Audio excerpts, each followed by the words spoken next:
다 같이 한 목소리로 우리 봉독하겠습니다. 창세기 12장 1절부터 3절. 여호와께서 아브라함에게 이르시되 너는 너의 고향과 친척과 아버지의 집을 떠나 내가 네게 보여줄 땅으로 가라. 내가 너로 큰 민족을 이루고 네게 복을 주어 내 이름을 창대하게 하리니 너는 복이 늘지라. 너를 축복하는 자에게는 내가 복을 내리고 너를 저주하는 자에게는 내가 저주하리니 땅의 모든 족속이 너로 말미암아 복을 얻을 것이라 하신지라. 아멘. 이 시간 우리 오승환 선교사님 레바논 땅에서 복음 분투하면서 복음을 전하고 계시는데 또 이번에 또 잠시 우리 한국에 들어오셨습니다. 그래서 오늘도 우리 말씀을 듣게 됐는데 오늘 나는 누구이고 여긴 왜라고 하는 그런 말씀의 제목을 가지고 하나님 음성을 들려주실 때 은혜의 시간 되시기 바랍니다. 우리 선교사님 나오실 때 오른손 높이 들어 할렐루야로 우리 환영하겠습니다. 할렐루야. 반갑습니다.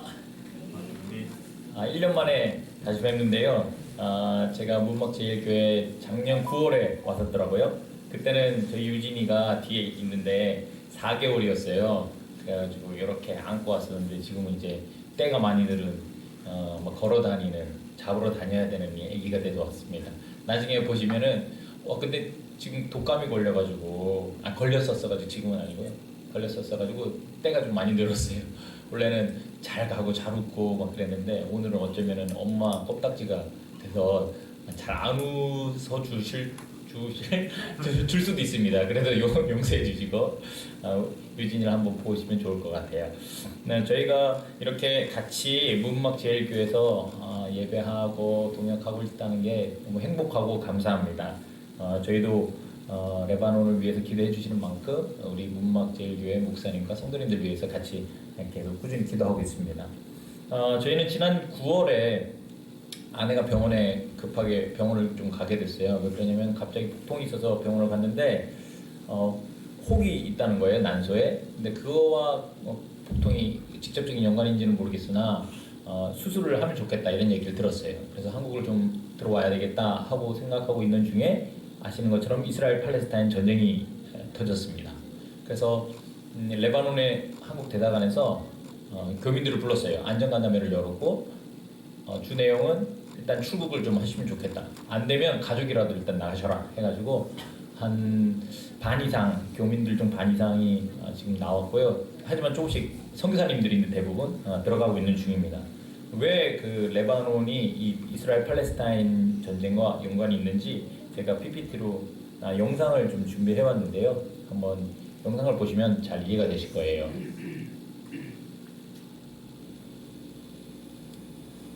이스라엘 더 큰 상대는 하마스가 아닌 히즈볼라일까요? 현지 시간 12일 하마스의 배후로 지목되고 있는 이란의 외무장관이 레바논에 도착했는데요. 이스라엘이 계속 가자 지구를 공격할 경우 또 다른 전선이 형성될 수 있다고 경고했습니다. 주요 외신은 이를 두고 히즈볼라의 공식 참전을 경고한 것이라고 분석하고 있습니다. 히즈볼라는 레바논에서 활동하는 무장 정파로 하마스와 함께 이란의 지원을 받는 것으로 알려졌습니다. 하마스와는 비교도 안 될 만큼 강한 군사력을 보유하고 있다는 평가를 받는데요. 히즈볼라 측이 2년 전 밝힌 바로는 10만 명의 훈련된 전사들이 있다고 하고 로켓 포마대도 15만 개에 이른다고 합니다. 레바논 정부의 군대보다도 강하다는 게 중요이죠. 2006년에는 이스라엘과 한 달여간 전쟁을 벌였는데 이스라엘이 히즈볼라 소탕에 실패하기도 했습니다. 지난 10월에는 히즈볼라의 지도자 한산 나스랄라가 이스라엘의 빼앗긴 알-가자르 마을을 되찾겠다고 TV 연설로 직접 밝히기로 했습니다. يجب أن يكون الموقف اللبناني حاسما. هذه عودة اللبنانية وبيوت اللبنانية ويجب أن تعود إلى لبنان بلا قيد وبلا شرط. يجب العمل على تحرير مسؤولية الدولة، مسؤولية الشعب، مسؤولية المنطقة. 이스라엘과 하마스의 교전이 시작된 지난 7일 이후 히즈볼라의 근거지인 레바논 남부에서 이스라엘을 향해 로켓포가 발사됐고 이스라엘이 대응 공격을 하면서 전면전이 벌어질 위험을 덮어놓는데요. 히즈볼라가 본격적으로 전쟁에 뛰어들 경우 히즈볼라의 동맹으로 알려진 이란과 러시아, 시리아까지 줄줄이 개입하면서 전쟁이 중동 전체로 확산되는 위기가 닥칠 수도 있다고 전문가들은 경고하고 있습니다. 네. 그래서 이 레바논이 이스라엘 팔레스타인 전쟁에 아주 직접적인 연관이 있기 때문에 저희가 좀 급하게 한국을 들어왔고 지난달에 저희 아내는 무사히 수술을 했어요. 지금 회복하고 있는 중이고요. 계획대로라면 아마 다음 1월 9일에 다시 레바논으로 출국하게 될 것 같습니다. 저희가 이렇게 곧 다시 레바논으로 들어간다고 말씀을 드리면 저희랑 가까운 분들이나 부모님은 왜 이렇게 위험한 상황에서 굳이 또 그렇게 급하게 들어가려고 하느냐 이런 타박을 하세요. 그래서 어느 날은 제가 한번 생각을 해봤어요. 곰곰이 그렇게 왜 우리가 그렇게 빨리 들어가려고 할까? 혹시 한국에 머무는 것보다 이제 레바논에 저희 집이 있으니까 지금은 한국에는 저희 집이 없거든요. 그래서 레바논이 이제 더 편해서 그런 걸까 생각을 해봤는데 그건 좀 아닌 것 같아요. 제가 이참에 다 접고 한국을 들어올까 생각이 사실은 좀 들 만큼 한국이 좋죠. 그럼에도 레바논으로 다시 들어가려고 하는 이유는 아마도 오늘 제가 함께 나누려고 하는 말씀과 연관이 있다고 말씀드릴 수 있겠습니다. 사실 저희 가족뿐만 아니라 오늘 우리 모두는 삶의 방향과 관련된 어떤 중요한 결정을 내릴 때 어떤 선택이나 결정을 내릴 때 오늘 설교의 제목에 어떤 답을 가지고 있는가에 따라 다른 결과를 얻게 될 거예요. 오늘 설교 제목이 뭐냐면 나는 누구? 여긴 왜? 요새 이런 말 많이 쓰더라고요. 나는 누구? 여긴 어디? 네. 오늘 이 자리에서 함께 예배하는 저와 여러분 우리는 누구이며 우리는 무엇을 위해 이 땅에서 살아가고 있는 걸까요? 우리가 잘 아는 한 노래에서는 사랑받기 위해서 태어났다고 하기도 하고 어떤 신세한탄하는 사람들은 죽지 못해 살아간다 이야기하기도 하고 또 이름이나 업적을 남기기 위해서 살아간다는 사람들도 있죠. 또 어떤 철학에서는 나의 자아를 알기 위해 산다 이렇게 이야기하고도 합니다. 그렇다면 성경은 이 질문에 어떤 답을 두고 있을까요? 오늘 이 아침에는 아브라함에게 찾아오신 하나님의 말씀을 보면서 과연 우리는 누구며 무엇을 위해 이 땅에서 살아가는지 함께 그 답을 찾아가 보려고 해요. 자, 먼저 우리가 누구인가, 나는 누구인가에 대한 성경의 명쾌한 답을 먼저 확인해 보도록 하겠습니다. 바로 갈라디아서 3장 7절에 기록되어 있는데요. 함께 읽어보겠습니다. 시작. 그런즉 믿음으로 말미암은 자들은 아브라함의 자손인 줄 알지어다. 아멘. 성경은 믿음으로 말미암은 저와 여러분을 누구라고 이야기하죠? 누구라고요? 아브라함의 자손. 그렇죠. 아브라함의 자손이라고 말씀하시는데 그 아브라함의 자손이 가진 아주 중요한 특징이 이어서 9절에 나옵니다. 9절도 같이 한번 읽어보겠습니다. 시작. 그러므로 믿음으로 말미암은 자는 믿음이 있는 아브라함과 함께 복을 받느니라. 아멘. 자, 그 특징이란 아브라함과 함께 복을 받는데요. 자, 오늘 전체 설교 말씀을 관통하는 단어가 복이라는 단어입니다. 복. 기억해 두시면 좋겠어요. 자, 아브라함과 함께 복을 받는다는 것은 아브라함처럼 복을 받는다는 거고, 즉 아브라함의 복을 우리도 받는다는 겁니다. 그래서 정리하면 나는 누구인가? 라는 질문에 대한 성경의 답은 바로 아브라함의 복을 받은 아브라함의 자손이라는 겁니다. 그렇죠? 저와 여러분은 예수님을 믿음으로 말미암아 아브라함의 복을 받아 아브라함의 자손이 된 사람들입니다. 할렐루야.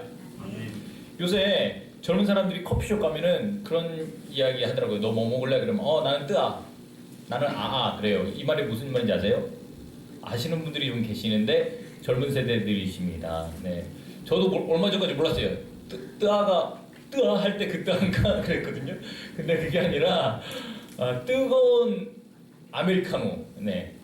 그것도 잘 모르시는 분들이 따뜻한 커피입니다. 그냥 따뜻한 커피. 아이스 아메리카노를 아아라고 한대요. 그래서 제가 우리가 누구인가에 대한 답이 아브라함의 복을 받은 아브라함의 자손이잖아요. 쉽게 이해하시면 아아라고 생각하시면 되겠습니다.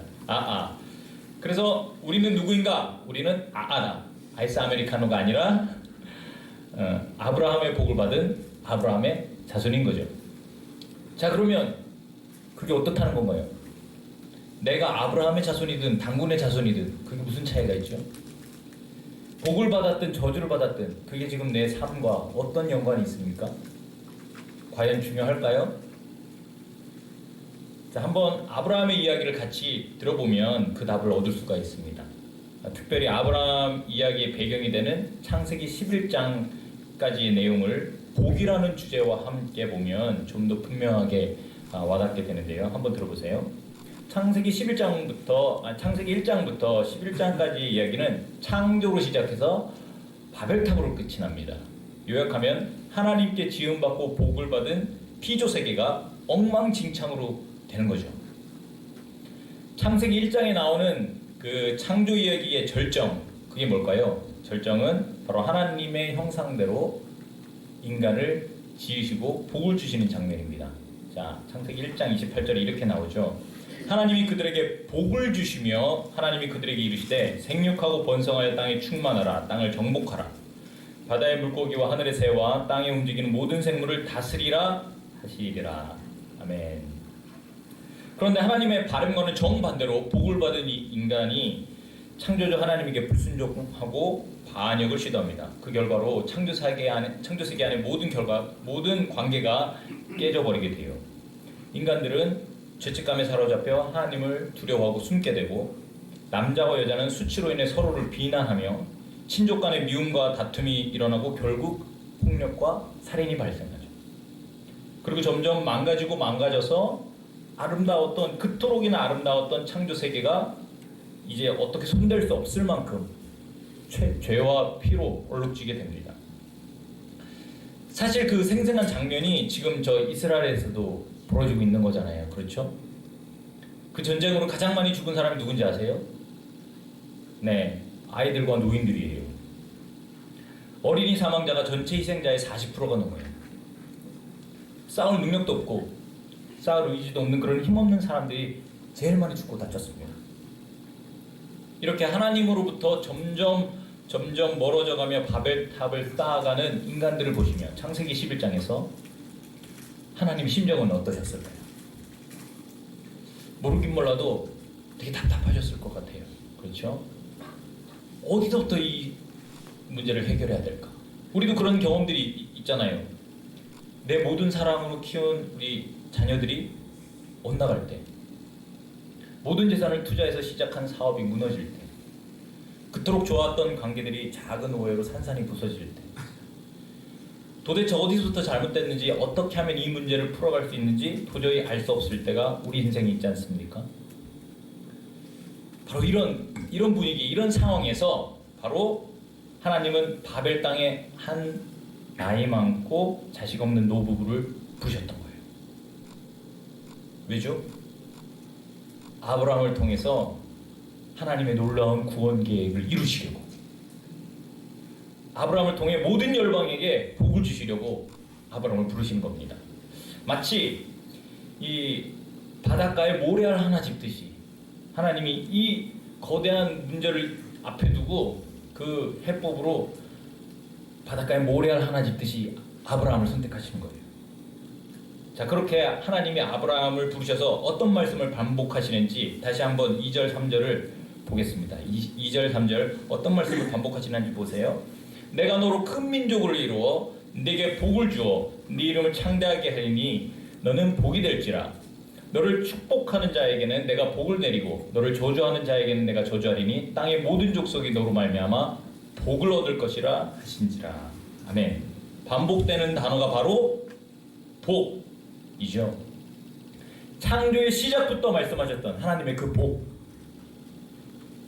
자, 이제 그러면 아브라함의 복에 담긴 이 의미가 좀 더 깊이 다가오지 않습니까? 바로 죄로 망가져버린 세상을 향한 하나님의 해법이자 창조로부터 지금까지 변하지 않는 하나님의 계획인 것입니다. 그렇다면 아브라함의 자손인 저와 여러분 역시도 이 망가진 세상에서 그 복을 받아 살아가는 사람들인 거죠. 할렐루야.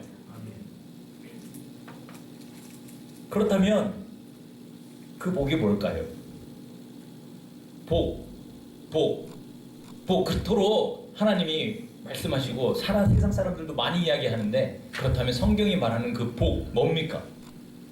하나님이 주시기 원하신다는 그 복. 어떤 사람은 죽어서 천당 가는 복을 이야기하고 어떤 사람은 돈벼락 맞는 복을 이야기해요. 그런데 예수님께서는 요한복음 10장 10절에 아주 쉽게 요약해 주십니다. 아마 우리 문막제일교회 성도님들도 잘 알고 계실 거예요. 같이 읽어보겠습니다. 시작. 도둑이 오는 것은 도둑질하고 죽이고 멸망시키려는 것뿐이요 내가 온 것은 양으로 생명을 얻게 하고 더 풍성히 얻게 하려는 것이라. 아멘. 한마디로 표현하면 풍성한 삶이 되겠습니다. 자, 그렇다면 예수님을 믿어 하나님의 복을 받은 저와 여러분은 이 풍성한 삶을 살아갈 수 있다는 거죠. 저는 얼마 전에 이 하나님의 복, 이 풍성한 삶을 다시 한번 깨닫는 경험을 하게 됐는데요. 지난 1월에 5개월 된 유진이를 데리고 다시 레바논에 저희가 들어갔어요. 그동안은 유진이를 이제 낳기 위해서 한국에 있었다가 1년 넘게 한국에 있었다가 다시 오랜만에 돌아가는 것이었거든요. 그래서 돌아갈 때 걱정이 많이 되더라고요. 저희 둘만 오랫동안 선교지에 있다가 이제 아기를 데리고 들어가니까 과연 선교지에서 유진이가 아프지는 않을까. 저희 유진이 아들입니다. 딸이 이름이 딸처럼 유진이가 아프지는 않을까. 그리고 그동안 사역했던 우리 사역하면서 만났던 시리아 난민들이 우리를 잊지는 않았을까. 동역했던 친구들이 우리를 다시 반겨줄까 그런 생각을 했었는데 괜한 걱정이었던 게 유진이가 정말 하나도 안 아프고 잘 컸고요. 그리고 다시 우리 동역자들과 즐겁게 사역할 수 있었고 저희가 이전에 같이 이렇게 가르치고 했던 시리아 아이들이 저희가 없는 사이에 저희가 레바논 교회에서 같이 동역을 하고 있거든요. 레바논 교회 청년들이 이 시리아 아이들을 맡아서 토요일마다 모임을 하고 있는 거예요. 원래 그전엔 그런 모임이 없었어요. 저희만 하고 있었어요. 그런데 이 청년들이 그것을 바톤을 이어받아서 하더라고요. 너무 감사했습니다. 이 청년들이 너무 기특했고 그리고 그 청년 모임에 우리 아이들이 여전히 나와서 저희를 기억해주면서 달려와서 안기는데 너무 좋더라고요. 너무 행복하더라고요. 그런데 문제는 엉뚱한 데서 나타났습니다. 저와 아내가 삐걱거리기 시작하는 거예요. 저 아내의 관계가. 저희가 나름 케미가 좋았거든요. 인꼬 부부라고 이야기하기에는 조금 부끄러울 만큼 그래도 분위기가 괜찮았단 말이에요. 그랬는데 이 40대에 처음으로 맞닥뜨린 육아, 저희가 생각했던 육아의 레벨과 실제 육아의 레벨이 차이가 많이 나더라고요. 초보 엄마 아빠가 서로 이제 싸우기 시작하는데 잠도 잘 못 자죠. 진득한 대화도 안 되죠. 매일 함께 드리던 예배도 못 드리죠. 그러다 보니까 서로 이전에 보지 못했던 밑바닥을 보기 시작하는 거예요. 날이 갈수록 원성이 높아지고 예전에는 반나절을 지나지 않던 그런 냉랭한 기운이 저희가 몇 날 며칠이 가도 해결이 안 되는 거예요. 이제 서로 평행선을 막 걷는 그런 느낌까지 들더라고요. 다시 대화를 해보려고 해도 하면 할수록 더 상처가 되고 싸우게 되고 그래서 차라리 거리를 좀 둬야겠다 그런 생각까지 들었어요. 하루는 아내가 그런 얘기를 하더라고요. 자기는 혼자 있을 때 쌍욕이 나온대요. 저희 아내가 그런 사람 아니거든요. 쌍욕이 나온다길래 사실 저도 그랬어요. 저도 제가 교회로 이렇게 운전하면서 갈 때도 막 소리 지르고 그랬어요. 너무 답답하고 화도 나고 풀리지가 않고 그래가지고요. 그렇게 괴로운 나날을 보내면서 나중에는 이제 우리가 그래 부부 상담을 좀 받자. 우리 둘로만은 이 문제를 해결하기가 좀 어렵다. 그리고 이제 막 별별 생각이 다 든 거예요. 이러다가 이혼하게 되는 건 아닐까? 막 이혼하면 나는 그 앞으로 내가 선교사고 목사인데 이게 어떻게 되는 거지 내 인생은 별별 생각이 다 든 거죠. 정말. 그리고 결국에 부부 상담을 받기로까지 했어요. 알아보고 이제 연락도 했습니다. 그렇게 괴로운 날을 보내다가 제가 선교와 관련된 책을 하나 읽는데 거기에 오늘 우리가 봤던 이 본문 말씀이 나오는 거예요. 그래서 아브라함 복에 대한 이야기를 제가 읽게 되는 겁니다. 그래서 제가 곰곰이 이 책을 읽으면서 나는 그래 아브라함의 자손으로서 아브라함의 복을 받아 이곳에 축복의 통로가 되기 위해 선교지로 왔는데 어쩌다 이렇게 됐을까? 내가 지금 어떤 복을 누리고 있는 건가 하면서 눈을 감는데 사실은 눈을 감자마자 여러 가지 것들이 팍 떠올라요. 저는 청년 때부터 선교사가 너무 되고 싶었습니다. 그래서 오래전부터 선교사를 꿈꿔왔는데 지금 건강한 파송단체 소속의 선교사로 레바논에 서 사역하고 있고, 또 우리 문목제일교회 같이 건강한 교회에서 또 성도님들이 후원해 주시고 기도해 주시고, 그렇게 풍족하진 않아도 선교지에서 살아가고 있고, 또 현지 교회, 좋은 현지 교회 동역자들 만나서 재밌게 잘 사역했고, 또 12년 만에 저희 아들 유진이가 태어나서 사랑스럽게 키우고 있고, 또 한때지만 사랑스럽고 지혜로운 우리 아내와 이렇게 행복한 시간들을 보내고 있고, 네. 그랬는데 그러니까 더 뭐 여기서 더 필요한 게 뭐가 있을 만큼 행복하고 좋은 환경인데, 저는 그런 복한 가운데서 하루하루 지옥을 살아가고 있는 거예요. 내가 받은 복은 잠깐만 생각해도 이렇게 풍족하고 넘치는데 왜 나는 그 안에서 복을 누리지 못할까? 그런 생각을 하고 있는데, 그 책에 이런 대목을 읽게 됐습니다. 한번 들어보세요. 순종은 복의 영역 안에 살면서 그 복을 누리는 방법이다. 순종은 복을 얻거나 받을 자격을 갖추는 방법이 결코 아니다. 구원은 이미 성취되었다. 하지만 그들이 구원의 유익을 계속 누리기 위해서는 순종이 필요했다. 첫 번째 문장을 제가 다시 읽어드릴게요. 순종은 복의 영역 안에 살면서 그 복을 누리는 방법이다. 이때 제가 깨달은 게 있었습니다. 내가 그토록 복에 둘러싸여 있는데도 불구하고 복을 누리며 살지 못하는 이유는 내가 순종하지 않고 있구나. 불순종하고 있구나. 어떤 불순종일까요? 우리 가정의 주인이 하나님이시라는 것을 제가 말로만 이야기했던 겁니다. 그래서 저는 먼저 그동안 하나님께 이 가정의 문제를 두고 깊이 기도하지 않고 또 가정 예배를 소홀히 했던 것들을 회개했어요. 그리고 아내를 사랑하지 않고 용서하지 않으려고 했던 마음을 회개했습니다. 또 내가 복의 사람임을 망각하고 신세 한탄만 했던 것을 회개했어요.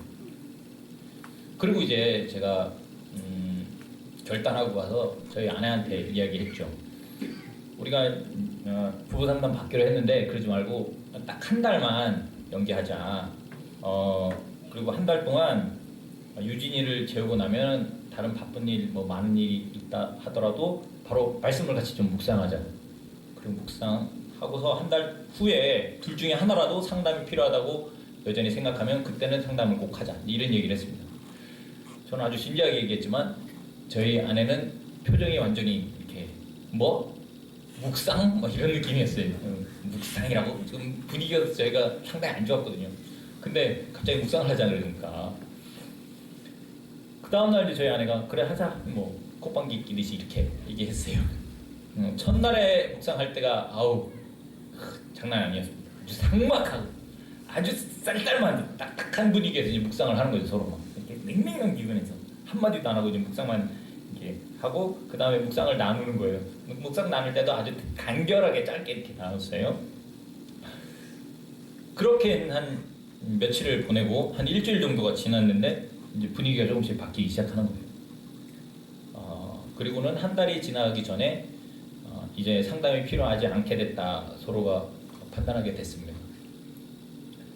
다시 하나님의 복을 누리기 시작하는 거죠. 물론 여전히 지금도 한 번씩 삐그덕거릴 때가 있긴 하지만 조금씩 이전의 친밀함을 회복해 가고 있는 중이에요.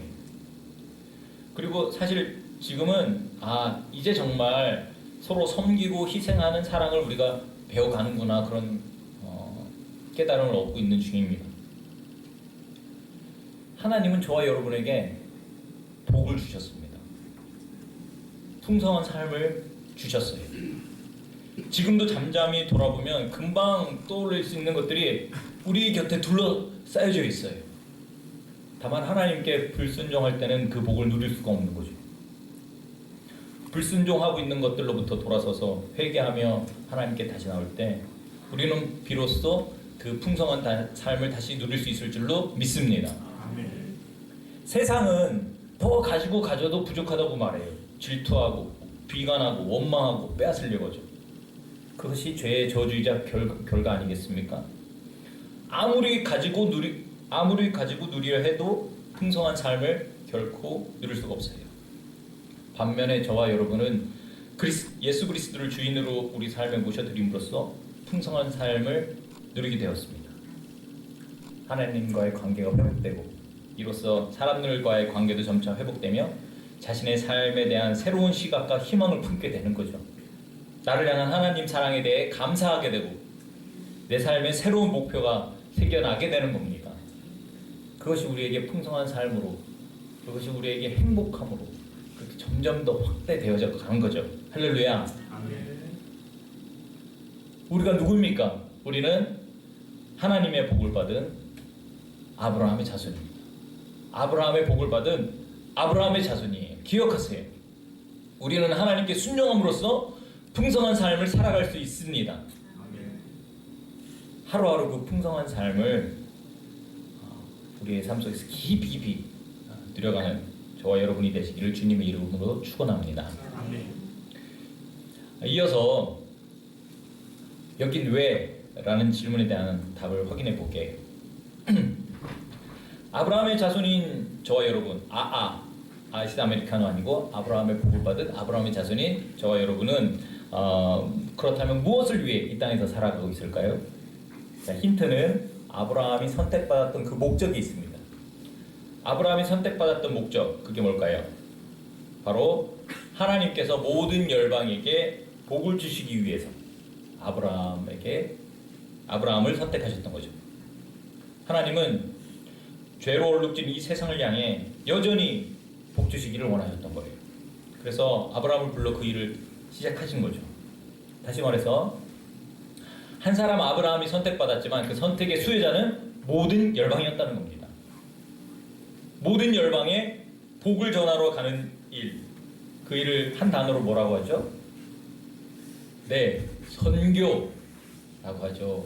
오늘 우리 CCC 간사님이 선교지에 간다고 하시니까 제가 단기 선교 처음 나갔을 때 또 이렇게 생각이 나더라고요. 그때는 정말 어떤 분들이 저를 붙잡아도 한국에서 너는 아직 결혼도 안 했고 신학도 안 했고 뭐 후원도 없고 뭐 아무것도 없는데 이거 어떻게 거길 나가나, 아무것도 제 귀에 들리지가 않는 거예요. 저는 선교하러 가야겠다, 하나님이 나를 부르셨다, 뭐 그랬었거든요. 오늘 그렇게 하시는데 제 옛날 모습이 막 생각나더라고요. 이 열방의 복을 전하러 가는 그 일, 선교입니다. 그런데 하나님이 그 선교를 이 아브라함으로부터 시작하고 계시는 거예요. 제가 오늘 본문의 말씀을 강조를 이렇게 해왔어요. 한번 빨간 글씨만 읽어보세요. 시작. 가라, 너는 복이 될지라. 땅의 모든 족속이 너로 말미암아 복을 얻을 것이라. 아멘. 이 예수님의 지상 명령이 떠오르지 않습니까? 그렇죠? 가라, 너는 복이 될지라. 땅의 모든 족속이 너로 말미암아 복을 얻을 것이라. 그러니까 선교는 예수님이 승천하시기 전에 제자들에게 말씀하시면서 처음 시작된 게 아닌 거죠.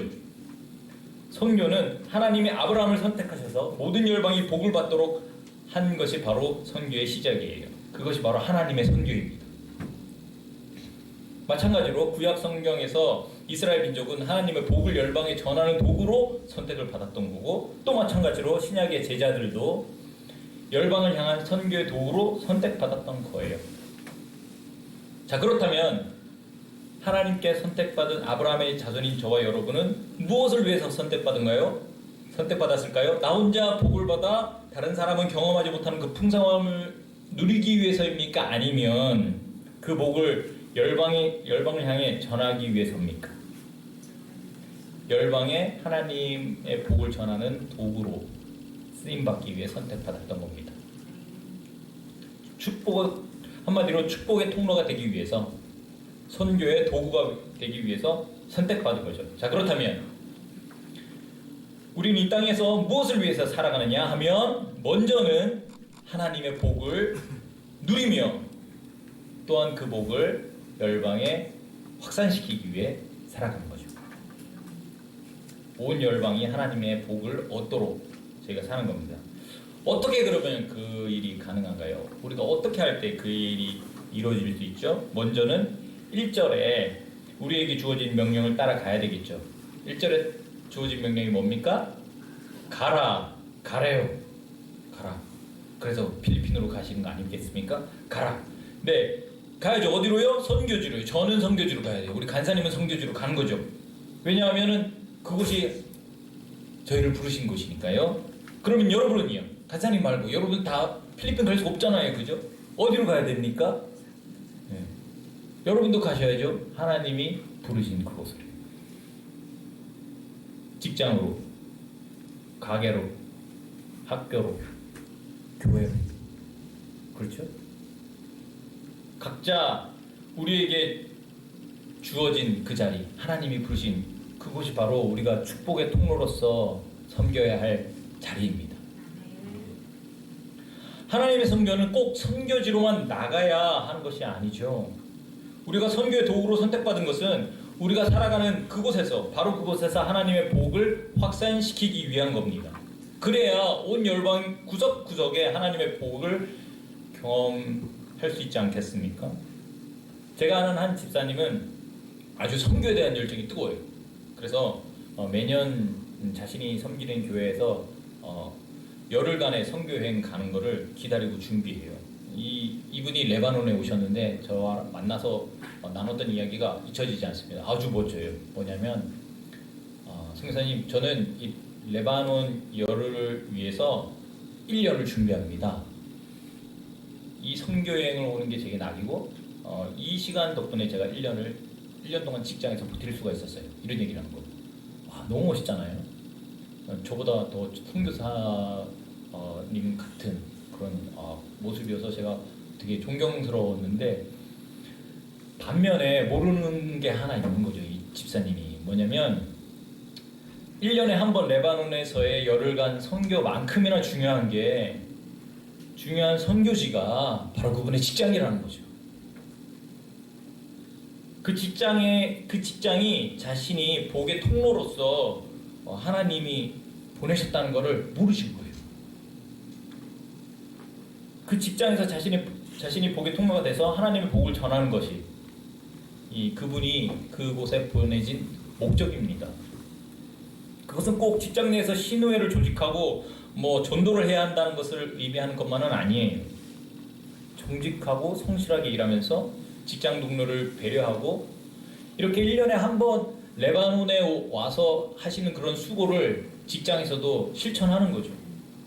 섬기고 사랑하고 희생을 감내하고. 제가 좋아하는 한 선교사님이 이런 얘기, 자신의 경험을 얘기해 주셨는데 잊혀지지가 않아요. 뭐냐면 그분이 똑똑하셔가지고 카이스트 졸업하시고 대기업에서 일하셨어요. 근데 그 옛날 당시에 대기업에서 일하실 때 출퇴근을 할 때 이렇게 카드를 긁는 그런 회사였대요. 그런데 그분이 대학교 때도 열심히 있으셨기 때문에 대학교 때부터 막 동아리도 하고 열심히 이제 활동을 기독교 단체 활동을 이제 했었는데 그 회사에 들어가면서 바로 신우회를 조직했대요. 신우회를 조직하고 사람들 전도하고 기도회 만들고 그랬던 거죠. 그런데 같은 대학교 선배가 같은 회사에서 일하고 있었는데 그 선배를 신우회 오라고 계속 꼬셔도 안 오더래요. 나 같은 나일롱은 집에서만 기도한다고, 교회에서만 기도한다고 그랬던 거죠. 아무리 이렇게 기도회로 오라고 해도 오지 않았던 이 선배가 늘 술자리에만 가 있는 것을 보고 저 사람은 정말 무늬만 기독교인이야, 그런 생각을 했었대요. 그런데 하루는 그 선배가 퇴근할 때 카드를 긁고 나가더래요. 그래서 아니 왜 카드를 긁고 나가느냐고 물었어요. 근데 그게 왜 그러냐면 당연히 카드를 긁고 나가야 되는 거잖아요, 그죠? 근데 거기 워낙에 야근도 많고 야근 안 하는 날도 카드를 안 긁고 나갔다가 밖에서 저녁 먹고 그리고 쉬고 다시 들어와서 퇴근 카드를 긁어요. 그렇게 하면 뭐가 나오죠? 야근 수당이 나오죠. 그러니까 야근 수당 받으려고 이 카드를 제때 안 긁는 거예요. 워낙 야근도 많고 그러다 보니까 이게 그냥 아주 공공연히 대부분의 사람들이 거의 다 그렇게 카드를 집에 갔다가 다시 돌아와서 긁는 거죠. 그런데 이 선배는 그냥 퇴근할 때 그걸 긁고 나가는 거죠. 그래서 왜 다시 들어와서 긁으면 되지 않느냐 그랬더니 아니 나 지금 퇴근하고 그리고 난 그렇게 거짓말하고 싶지 않다 그랬다는 거죠. 그 선배가. 그 선배 이야기를 듣고 이 선교사님이 머리를 쾅 한 대 맞는 것 같았더래요. 왜냐하면 자기는 신회를 조직하고 기도회를 만들고 사람들 전도하고 막 직장 내에서 기도하고 그랬는데 정직하게 그 카드를 긁지 않는 거예요. 자기도 다 똑같이 사람들 하는 것처럼 다시 와서 긁고 나가는 거죠. 야근수당 받으려고. 그래서 그 이야기를 듣는데 자신이 얼마나 부끄러웠는지 몰랐답니다. 그리고 그 이후에 이 회사를 그만두고 선교지로 나올 때 이 선배가 큰 헌금을 주더래요. 그리고 제가 이야기 들을 때까지만 해도 계속 후원을 하더랍니다. 이 선교사님은 자신은 종교적인 사람이었을 뿐이지 정말 빛과 소금인 사람은 저 선배구나 그렇게 생각을 하게 됐대요. 왜냐하면 자기 주위에는 다 기독교인밖에 없는 거예요. 저 선배 주위에는 안 믿는 사람들이 더 많은 거예요. 그러면서 그 사람은 좋은 영향력을 보여주는 거죠. 자신이 누리고 있는 복을 실제로 보여주고 있었던 거죠. 그러면서 저런 모습이야말로 정말 우리가 살아가야 할 그리고 우리가 보여줘야 할 그리스도인의 모습이라거나 그런 이야기를 저한테 해주실 때 저도 충격을 많이 받았어요. 여러분, 저와 여러분은 이곳에서도 그렇겠지만 이제 성탄절이 지나서 화요일부터 있어야 할 바로 그곳이 하나님이 여러분을 부르신 그곳입니다. 선교지로 부르신 그곳이세요. 복의 통로로서 선교의 도구로서 쓰임받아 살아야 할 곳이 바로 그곳입니다. 우리는 보내진 그 자리에서 복을 전하는 축복의 통로로서 살아가야 합니다. 종교적인 사람이 꼭 될 필요는 없어요. 그저 좀 더 정직하게, 좀 더 배려하며 관심 있게 내가 누리고 있는 그 풍성함을 좀 나눠주는 거죠. 그것으로 시작하는 거예요. 그것이 우리가 이 땅에서 살아가는 목적인 줄로 믿습니다. 자, 말씀을 정리합니다. 우리 구주 예수님을 믿음으로 말미암아 아브라함의 자손이 된 저와 여러분은 풍성한 삶의 비밀을 알고 있습니다. 할렐루야. 그리고 그 삶을 순종함으로 누릴 수 있습니다. 기억하십시오. 우리는 복을 누려야 합니다. 저를 한번 따라해 보시겠습니까? 우리는 복을 누려야 합니다. 우리는 복을 누려야 합니다. 그렇기 때문에 저와 여러분은 우리에게 맡겨진 사명을 맡겨진 자리에서 감당할 수 있는 거죠. 그리고 또한 우리는 그 복을 나눠야 합니다. 저를 한 번 더 따라해 보시겠습니까? 우리는 복을 나눠야 합니다. 우리는 복을 나눠야 합니다. 이 한 주도 하나님의 복을 깊이 경험하며 확산시키는 축복의 통로, 선교의 도구로서 풍성한 삶을 누리는 저와 여러분이 되시기를 주님의 이름으로 간절히 축원합니다. 기도하시겠습니다. 좋으신 하나님 아버지, 살아계신 당신의 그 놀라운 사랑과 능력으로 우리가 이렇게 아브라함의 자손이 되어 복을 누리게 되었습니다. 풍성한 삶을 살아가게 되었습니다. 예수 그리스도를 날마다 우리 삶의 주인으로 고백하며 그럼으로써 얻게 되는 그 풍성함이 주님, 우리에게 가득 차 넘쳐 우리와 함께하는 그 이웃들에게 우리를 보내신 그곳에서 흘러 넘쳐 복의 축복의 통로, 선교의 도구로서 쓰임 받을 수 있도록 주님 우리 삶을 축복하여 주옵소서. 예수 그리스도 오신 날에 저희가 다시 한번 그 사랑에 힘입어 우리가 맡겨진 그 사명을 감당하길 원합니다. 하나님, 곳곳에서 하나님 나라 세워지게 하여 주옵소서. 감사드리며 예수님의 이름으로 기도합니다.